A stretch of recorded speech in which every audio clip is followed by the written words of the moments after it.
இது நம்ம ஊர் பரோட்டா. மலேசியன்ஸ் இதை வந்து ரோட்டி கனாய் இல்லை ரோட்டி செனாய் அப்படின்னு சொல்லுவாங்க.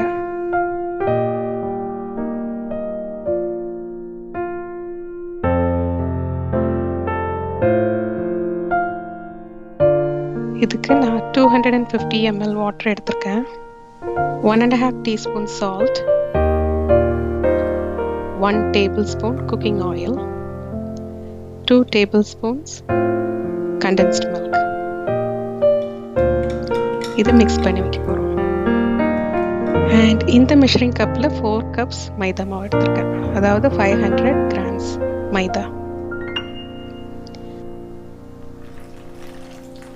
இதில் அந்த லிக்விடை கொஞ்சம் கொஞ்சமாக சேர்த்து மிக்ஸ் பண்ண போகிறோம்.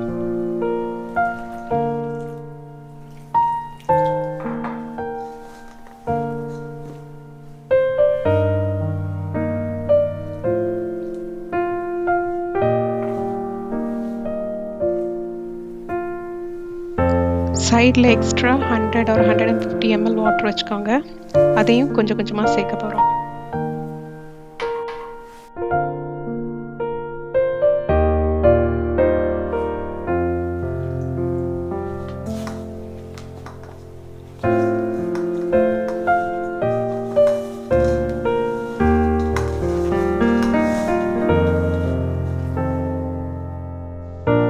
இதை ஒரு 15 minutes நல்லா பிசைய போகிறோம். நான் இங்கே வந்து பிரெட் ஃப்ளோர் யூஸ் பண்ணியிருக்கேன். ஏன்னா அதில் தான் நல்ல க்ளூட்டன் இருக்கும். இங்கே கிடைக்கிற ரெகுலர் ஆல் பர்பஸ் ஃப்ளவரில் நான் ட்ரை பண்ணி பார்த்துருக்கேன். ஆனால் அதில் வந்து இந்த அளவுக்கு நம்ம ஊரில் போடுற மாதிரி பரோட்டா வராது. நம்ம ஊரில் எல்லாம் ரெகுலராக வாங்குகிற மைதா மாவுலேயே பரோட்டா ரொம்ப நல்லா வருது.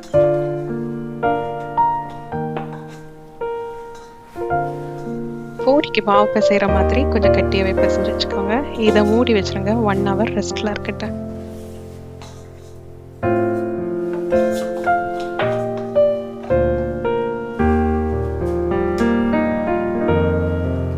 இதை ஃபஸ்ட்டு எக்ஸாக்டாக ஹாஃபாக கட் பண்ணிடுங்க. அப்புறமா அதை ஈக்குவல் போர்ஷனாட்டு கட் பண்ணி ரவுண்ட் பால்ஸாக பிடிச்சி வச்சுருங்க.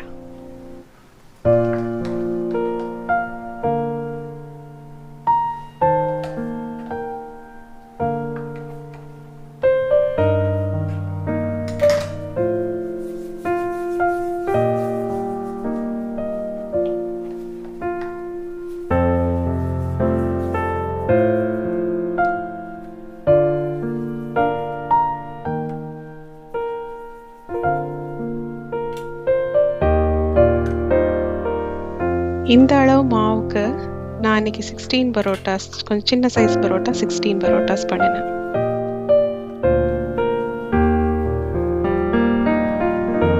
அப்புறமா ஒரு பவுலில் எண்ணெய் அப்ளை பண்ணி அதில் இந்த பால்ஸை அடுக்கி வச்சிருங்க.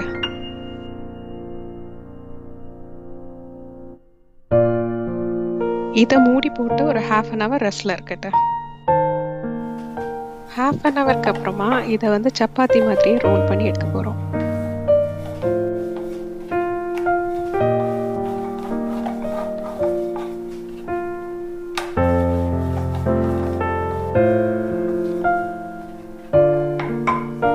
இந்த அளவு திக்னஸ் இருக்கட்டும். பிளேட்டில் ஏற்கனவே ஒன்று போட்டு அது மேலே ஆயில் அப்ளை பண்ணி வச்சுருந்தேன். அது மேலே இப்போ மைதா மாவை டஸ்ட் பண்ண போகிறேன். இது மேலே இந்த சப்பாத்தியை வைக்கிறோம். அப்புறமா கொஞ்சம் ஆயில் அப்ளை பண்ண போகிறோம்.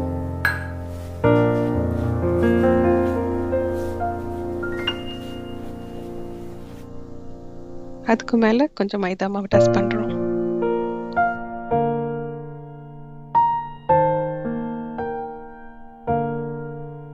ஸோ இதே போல் நீங்கள் எல்லா சப்பாத்தியையும் அடுக்கி வச்சுருங்க. ஒரு பிளேட்டில் மேக்ஸிமம் 10 to 12 சப்பாத்திஸ் அடுக்கின போதும். கூட வச்சிங்கன்னா அது ஒட்டி பிடிக்கிறதுக்கு சான்சஸ் இருக்குது.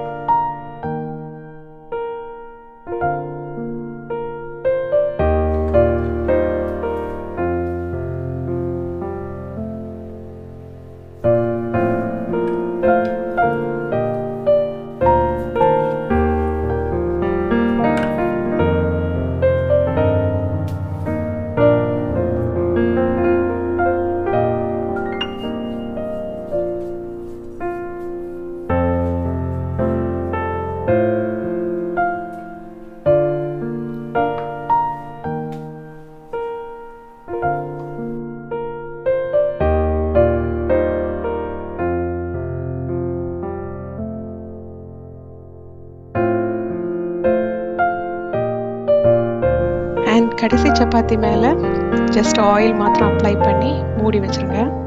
இது ஒரு 4 to 5 hours வெயிட் பண்ணணும் நீங்கள் அடுத்தது பரோட்டா பண்ணுறதுக்கு முன்னாடி. இது ரொம்ப முக்கியம், இல்லைன்னா அது வந்து ஈஸியாக ஸ்ட்ரெச் ஆகாது.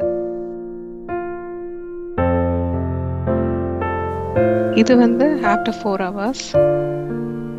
ஸோ மெதுவாக முதல்ல இருக்கிற சப்பாத்தியை வந்து சைடில் இருந்து புல் பண்ணணும். ஸோ இந்த மாதிரி ஸ்ட்ரெச் பண்ணிகிட்டே இருக்கணும்.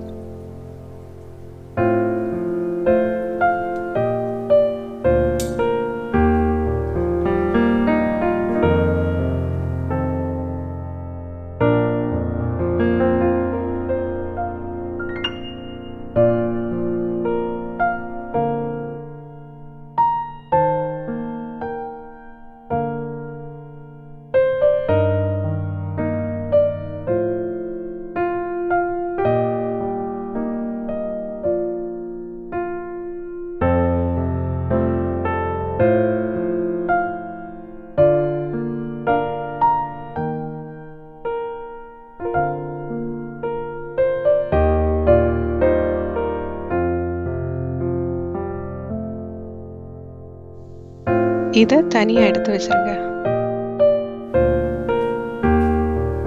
இதே போல் மீதி இருக்கிறதையும் நம்ம செஞ்சு எடுக்க போகிறோம்.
இந்த மாதிரி பரோட்டா பண்ணுறதுக்கு ஒரு தட்டு இருந்தால் போதும்.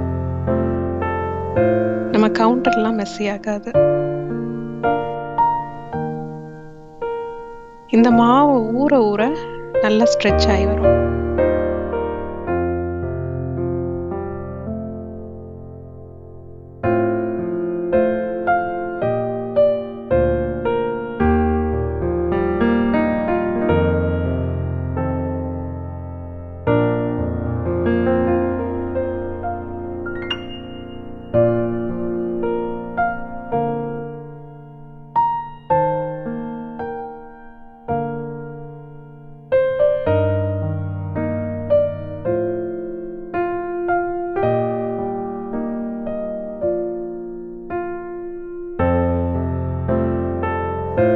ஸோ ஒரு தட்டில் கோகோனட் ஆயில் போடுறேன். நான் இங்கே வந்து கோகோனட் ஆயில் யூஸ் பண்ணியிருக்கேன், ஏன்னா இதுதான் ஒரிஜினல் கேரளா பரோட்டாவோட டேஸ்ட் வருது கோகோனட் ஆயில் யூஸ் பண்ணால். இல்லைன்னா நீங்கள் regular cooking oil or ghee கூட யூஸ் பண்ணிக்கலாம்.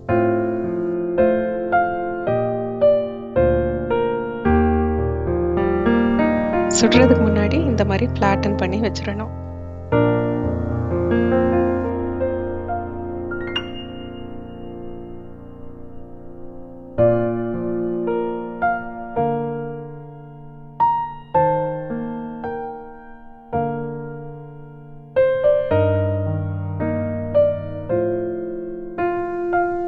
கல்லை சூடு பண்ணி அதில் வந்து கொஞ்சம் ஒரு 3 or 4 tablespoons கோகனட் ஆயில் போட்டிருக்கேன். அது மேலே இந்த பரோட்டாவை வச்சு குக் பண்ண போகிறேன்.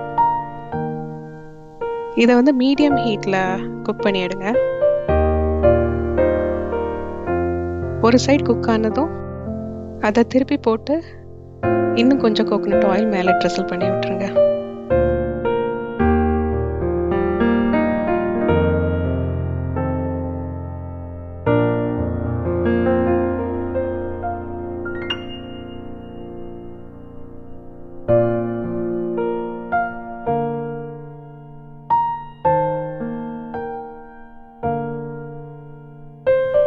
பரோட்டா சூடாக இருக்கிறப்பவே இந்த மாதிரி ஃப்ளஃப் பண்ணி கொடுங்க. ஸோ நல்ல லேயர்ஸ் வரும். அண்ட் இப்போ உங்களுக்கு சாஃப்டான பரோட்டா ரெடி ஆயாச்சு. அண்ட் இந்த ரெசிபி ஒரு எக்லெஸ் ரெசிபி. ஸோ வெஜிடேரியன்ஸும் இதை ட்ரை பண்ணி பாருங்கள். உங்கள் ஃப்ரெண்ட்ஸ்க்கு கூட இதை ஷேர் பண்ணுங்கள். தேங்க்யூ.